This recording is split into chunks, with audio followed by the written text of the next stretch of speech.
Thank you, Freak. And guys, 3-0. All the games were around 30 minutes. The overall kill score of the series was 8-42. It was just a dominant series by LMQ in general. Scarra, you predicted the 3-1 for XDG. How did they change your mind? Let's just say I was openly optimistic about that 3-1. Yeah. It just seemed like, I don't know, it just seemed like the teamwork wasn't there. Because, I thought that XDG would have good looks, and they kind of did for a little bit. It kind of looked good for a little bit of the game, and then they just got rolled. And I don't know. I just thought they'd come out with a stronger performance. That's it. Dominate, overall impression on the series here? I think it just really speaks a testament to how good LMQ is. They've just been performing like they did everything they needed to do. They came over early. They practiced hard every day. They went through 2 series of Coke Zero, and they just deserve to be in the LCS. So that's pretty much just how I view it. Yeah, I mean, now that they are in the LCS, especially being a team that did come over from China, what are they going to uniquely bring into the LCS as a team?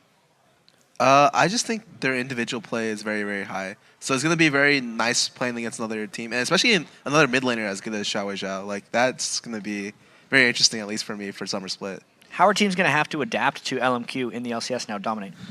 I think the teams are, at first, just kind of try to play them just like any other team. Maybe we'll see a little bit more like Nidalee bans or something towards them, but I think that they're going to have to kind of prove what they can play at an LCS level, and then from there, teams will kind of adapt and comp around it.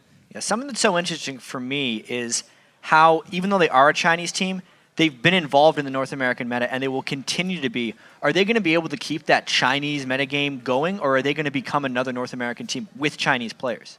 I think the Chinese meta just kind of got destroyed with this patch. You don't see aggressive early game dives anymore because it's just not worth it anymore. So I don't think we'll see a Chinese meta because I don't think the Chinese meta got pretty broken apart with the last patch. Yet LMQ in this series was able to go 8-42 and in all games in under 30 minutes. Was that just them being superior? Yeah, I think that was just them playing better. It wasn't an early game lead. I don't think on any portion of the game did they have a sub 10-minute huge lead like a lot of Chinese teams would do in last season or the seasons before. If anything, it was just better mid-game pressure and better teamwork.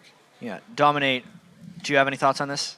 Yeah, I think it was just mainly just an outperformance. When teams are at a really high level, once they get the advantage, they're normally pretty quick to close it out. So I think it just really showed that they are an LCS professional level team and they know how to close out games. Yeah, and I also have to look at this now. Obviously, when a team makes it into the LCS, it means another team didn't. XDG had been in the LCS Spring Split 2013, Summer 2013. They've been in it for a while. What do you think happens to these players? Do they go play in Coke League? Do they try to come back? There's still a lot of talent on that team. Do you see some interesting things happening there? I think maybe some of the players may go to different teams, but I'm not sure. I don't know if they'll stick around in the Challengers series. Although I would like them to be, it doesn't feel like their team is going to do that for some reason. Yeah, especially in between games, we saw them at Game 2 just being demoralized. We all kind of said with that attitude they're going to lose Game 3, but beyond that, Dominate, what do you think is going to happen? Yeah, I can't really see them staying together after this. I think it's too hard for them personally to have been in the LCS for so long. I think that what they need to do is just have a change. Maybe they keep a couple members from the team and they replace some people. Maybe some players go to different teams. Maybe Benny goes to CLG or something. You never know. But I definitely think that it's going to be hard for them to remain. I don't think that they'll stay as 5. Yeah, so long together and now unfortunately being knocked out in the LCS. And it's really just been now the first team being dropped out. Europe didn't have any teams. Really quick look going towards tomorrow. How many teams end up being switched out in the North American LCS? Do we have 1? Do we see 2 or 3? I personally think it's only going to be 1. I think that LMQ definitely had the best shot of taking it. But the other teams, I think, will have much harder time.